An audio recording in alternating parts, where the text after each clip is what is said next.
obviously, management and regulations were two of the really important things I tried to focus on really early. Could you explain a bit about the process of appointing the board and management and how that's going to work? Yeah, so the board and management, well, the board will be appointed, as we said, there's 2 members to be appointed by the UCC, 3 members to be appointed by the UCC with the consent of NovaWulf, and then 2 by NovaWulf. The board will be disclosed in the plan supplement, which is a document that comes after the plan is filed and will have to be approved by the bankruptcy court.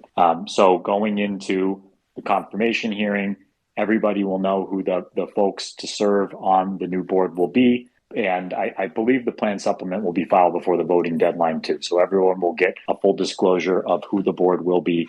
It normally comes with the type of backgrounds you see in 10Ks and 10Qs or proxies for voting on the board.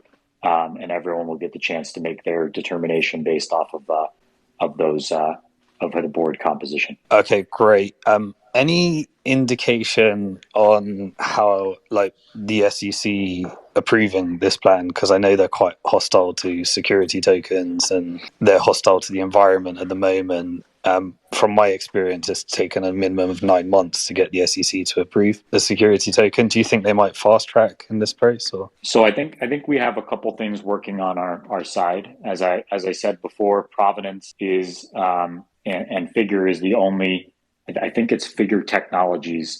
They are one of the only broker dealers in ATS that's already licensed to issue tokens like this.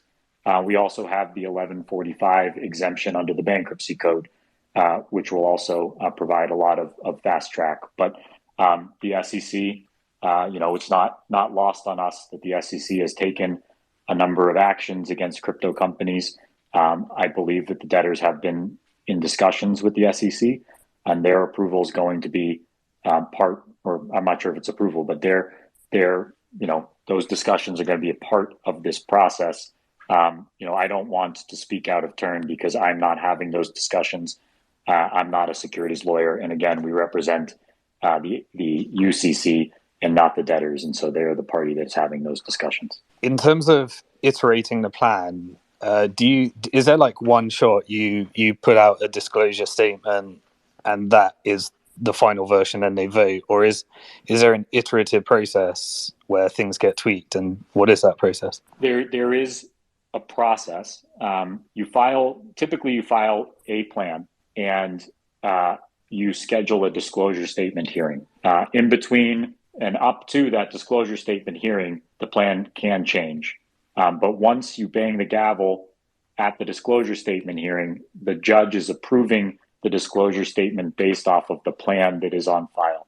And so you can only make modifications to that plan that don't make anyone's treatment. I think it doesn't materially make it worse for folks. And so up until that disclosure statement hearing, there's a wide latitude to modify the plan to make it better. As I mentioned before, I was part of the Hertz Corporation case.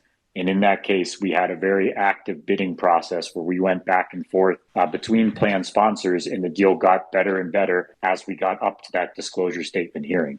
Ultimately, in that case, we were able to return money to equity, which was a major victory, and it was through that competitive process. Once you go out and you solicit a plan, then you are typically locked in, but for minor modifications. But up until the time you are soliciting a plan, there you can change it as much as would be as the plan sponsor or the debtors who have exclusivity will allow. Great. I mean, I know it's not the normal process to be doing Twitter Spaces and iterating a plan and stuff, but there's nothing normal about this case. And I think if it can fall within the bankruptcy code, I think we'd love to have some more Twitter Spaces to really work productively on iterating before it gets something. We want the process to be as efficient as possible.